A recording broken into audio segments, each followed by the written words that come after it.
BNP ও জামাত একই সাথে যে কঠিন অবস্থান নিয়েছে, কঠিন সিদ্ধান্ত নিয়েছে, তার সুফল মিলছে এবং কার্যত সেটা আওয়ামী লীগই স্বীকার করছে। দর্শক, উপজেলা নির্বাচনে অংশগ্রহণ না করার বিষয়ে বিএনপি এবং জামাত একই সাথে কঠিন অবস্থান নিয়েছে। আপনারা জানেন, তাদের নেতাকর্মীদেরকে যারা মাঠে ছিল মাঠ থেকে সরে আসার নির্দেশনা দিয়েছে এবং দলীয় নির্দেশনা উপেক্ষা করে কেউ নির্বাচনে মাঠে থাকলে তাদেরকে বহিষ্কার করা হবে সাফ জানিয়ে দিয়েছে। বিএনপি এবং জামাত উভয়ের এই সিদ্ধান্তের ফলে আওয়ামী লীগের উপর যে প্রভাব পড়েছে, আওয়ামী লীগ যে বিব্রত, একেবারেই আবারও যে আমরা আর মামুরা নির্বাচন করতে হচ্ছে আওয়ামী লীগ স্বীকার করছে। এবং দেখেন একটা খবর, আওয়ামী লীগের সাধারণ সম্পাদক ওবায়দুল কাদের আনুষ্ঠানিকভাবে গণমাধ্যমে বিবৃতি দিয়ে কি জানিয়েছে দেখেন। উপজেলা নির্বাচন বিএনপির জন্যই কৌশলগত অবস্থানে আওয়ামী লীগ, ওবায়দুল কাদের। এর মানে এই যে বিএনপি নির্বাচন বর্জন করেছে, বিএনপির সাথে জামাত, বিএনপির অবস্থানের কারণে আওয়ামী লীগের কৌশল নিতে হয়েছে, এটা আওয়ামী লীগ স্বীকার করছে। এর মানে বিএনপি নির্বাচনে আসলে তখন অন্য কৌশল, নির্বাচনে আসেনি, এখন তাদের নৌকাকেও তারা উঠিয়ে দিচ্ছে, আরও নানান অপকৌশল নিতে হচ্ছে। এটাই হচ্ছে বিএনপি জামাতের নির্বাচন বর্জনের সিদ্ধান্তের সুফল। যে বিএনপি জামাত যে ইম্পর্টেন্ট, তাদের কারণে আওয়ামী লীগের কৌশল পরিবর্তন করতে হয়, তাদের কারণে স্ট্র্যাটেজি চেঞ্জ করতে হয়, এই বিষয়টা এখানে প্রমাণিত হলো ওবায়দুল কাদেরের এই স্বীকারোক্তির মাধ্যমে এবং সেটা আনুষ্ঠানিকভাবে বিবৃতি দিয়ে। বিএনপি নেতারা উপজেলা নির্বাচন নিয়ে বিভ্রান্তিকর ও রাজনৈতিক শিষ্টাচার বহির্ভূত বক্তব্য দিচ্ছে বলে মন্তব্য করেছেন আওয়ামী লীগের সাধারণ সম্পাদক এবং সড়ক পরিবহন ও সেতুমন্ত্রী ওবায়দুল কাদের। দেখেন, এটা তো আর বললে হলো না, যে কোনো রাজনৈতিক দলের যে কোনো নেতা কিংবা যে কোনো ব্যক্তির যে কোনো নির্বাচন বর্জন করার অধিকার রয়েছে। তো বিএনপি নির্বাচন বর্জন করছে, আর এই সরকারের অধীনে যে কোনো সুষ্ঠু নির্বাচন হতে পারে না, সেই চিরসত্য কথাটা বলে দিচ্ছে বিএনপি, জাতিকে সতর্ক করছে। অতএব এখানে রাজনৈতিক শিষ্টাচার বহির্ভূত বক্তব্য হলো কিভাবে? হোয়াট ইজ রাজনৈতিক শিষ্টাচার? নির্বাচন বর্জন করতে পারবে না, এটা রাজনৈতিক শিষ্টাচার? বরং বিএনপির যে সিদ্ধান্ত, জামায়াতের যে সিদ্ধান্ত নির্বাচন বর্জন করার, সেই সিদ্ধান্তের বিরুদ্ধে আওয়ামী লীগের কথা বলাটা অগণতান্ত্রিক। কারণ বিএনপির অধিকারকে হস্তক্ষেপ করার মতো, নির্বাচন বর্জন করা বিএনপির অধিকার। বিএনপির জন্য উপজেলা নির্বাচন নিয়ে আওয়ামী লীগকে কৌশলগত অবস্থান নিতে হয়েছে বলে জানিয়েছেন তিনি। এখন কৌশলগত অবস্থানটা কি? এই যে উন্মুক্ত করে দেওয়া, নৌকা প্রতীক না দেওয়া, বিষয়গুলো তো এগুলো। কিন্তু দেখেন এখানে কতটা চাপাবাজি আছে অথবা ভাওতাবাজি আছে। বিএনপি নির্বাচনে অংশগ্রহণ করবে না এই সিদ্ধান্তটা জানিয়ে দিচ্ছে, এই আপনারা যখন শুনছেন তার 2-3 দিন আগে সর্বোচ্চ। তার আগে কি করবে এটা নিয়ে আলোচনা হয়েছিল, বরং স্থায়ী কমিটির একটা বৈঠকে শেষ পর্যন্ত সিদ্ধান্তে আসতে পারেনি। এর মানে দুইটাই সম্ভাবনা ছিল। বিএনপির শত শত নেতারা মাঠে ছিল নির্বাচনে, জামাতের লোকজন মাঠে ছিল, কিন্তু আওয়ামী লীগের যে কৌশল, যে নৌকা থাকবে না, দলীয় প্রতীকে নির্বাচন তারা করবে না, এটা তো তারা কয়েক মাস আগে ঘোষণা দিয়েছে। অথচ বিএনপি নির্বাচন করবে না, সেটা 2-3 দিন আগের কথা। এর মানে কি? বিএনপির সিদ্ধান্ত জানার আগেই তারা এই কৌশল নিয়েছে। অতএব এখন যদি বলে যে বিএনপির কারণে, হ্যাঁ এটা ঠিক যে সামগ্রিকভাবে বিএনপির অবস্থান কি হবে এটা ধারণা করেছিল, এই কারণে আগেভাগেই তারা কৌশল নিয়েছিল, কিন্তু কথাটা ইনস্ট্যান্ট পর্যালোচনা করলে এটা মিথ্যা কথা মনে হয়, সত্য মনে হয় না। ওবায়দুল কাদের বলেন, বিএনপি মহাসচিব মির্জা ফখরুল ইসলাম আলমগীর সহ বিএনপি নেতারা লাগাতারভাবে মিথ্যাচার করে যাচ্ছেন। কি মিথ্যাচার করে যাচ্ছেন? বরং ওবায়দুল কাদের মিথ্যাচার করে যাচ্ছেন, এটা আমরা হাজারোবার দেখিয়েছি আপনাদেরকে। প্রকৃতপক্ষে গণতন্ত্র, আইনের শাসনের প্রতি তাদের কোনো শ্রদ্ধাবোধ নেই।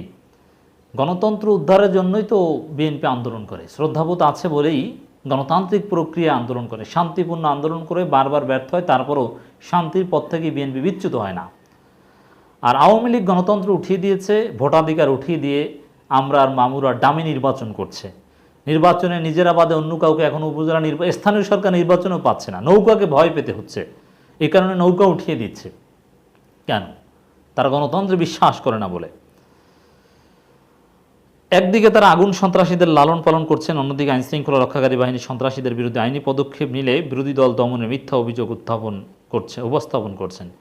দেখেন, বিএনপি যদি সন্ত্রাসী লালন করত তাহলে তো বিএনপি বারবার এত ব্যর্থ হওয়া লাগতো না। এর মানে বিএনপি শান্তিপূর্ণ আন্দোলন করে বলেই সেই শান্তিপূর্ণ আন্দোলনকে সরকার দমন করতে পেরেছে। অশান্তিপূর্ণ আন্দোলন করলে যে দলের পক্ষে দেশের 80 থেকে 90% মানুষ, যেহেতু সমস্ত বিরোধী দল কার্যত ঐক্যবদ্ধ, এত সহজে ক্ষমতায় থাকতে পারতো না যদি বিরোধী দলগুলো বিএনপি জামাত এরা যদি গণতান্ত্রিক এবং শান্তিপূর্ণ না হতো। তার গণতান্ত্রিক এবং শান্তিপূর্ণ বলেই সরকার এই সুযোগ নিয়ে দমন করতে পেরেছে, বিএনপিকে ধৈর্য ধরতে হচ্ছে। তিনি আরও বলেন, এবারও অবাধ ও নিরপেক্ষ সুষ্ঠু শান্তিপূর্ণ পরিবেশে উপজেলা পরিষদ নির্বাচন অনুষ্ঠিত হবে। অবাধ সুষ্ঠু শান্তিপূর্ণ পরিবেশে নির্বাচন হওয়ার কোনো সম্ভাবনা নেই বলেই বিএনপি জামাত নির্বাচন বর্জন করেছে, এবং সম্ভাবনা নেই বলেই আওয়ামী লীগ তাদের গঠনতন্ত্রকে লঙ্ঘন করছে। এ কারণে আওয়ামী লীগকে দলীয় প্রতীকে নির্বাচন করতে পারছে না, তাদের কৌশল পরিবর্তন করতে হচ্ছে। যদি অবাধ সুষ্ঠু নির্বাচন হতো বা হওয়ার সম্ভাবনা থাকতো, তাহলে আওয়ামী লীগকেও এরকম ছল চাতুরির আশ্রয় নেওয়া লাগতো না। সহজ কথা, এটা তো বোঝাই যায়। এখন কে বিজয়ী হবে, কে পরাজিত হবে, এগুলো অনেক কিছুর উপর নির্ভর করবে। এখানে আমলা, পুলিশ বা টাকা পয়সার লেনদেন অনেকের উপর নির্ভর করবে কে বিজয়ী হবে, কে জিতবে। যেহেতু কম্পিটিশনটা এখন আওয়ামী লীগের নিজেদের মধ্যে আমরা আর মামুরা গ্যাঞ্জাম ফাসাদের রূপ নিয়েছে, অতএব ফলাফল নির্ধারণ প্রক্রিয়াটা অত্যন্ত জটিল।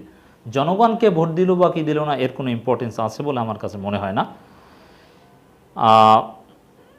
বিএনপি বরাবরের মতো নির্বাচনে দেশের গণতন্ত্র বিরোধী অবস্থান নিয়েছে, এ কারণে জনগণ তাদের দিক থেকে মুখ ফিরিয়ে নিয়েছে। কার দিক থেকে মুখ ফিরিয়ে নিয়েছে তা তো 7 জানুয়ারি নির্বাচনে দেখেছি, যে জনগণ বিএনপি বলেছে এ কারণে ভোট দিতে যায়নি। 5-10% লোক ভোট দিতে গিয়েছে, 90%-এর উপরে লোক ভোট দিতে যায়নি।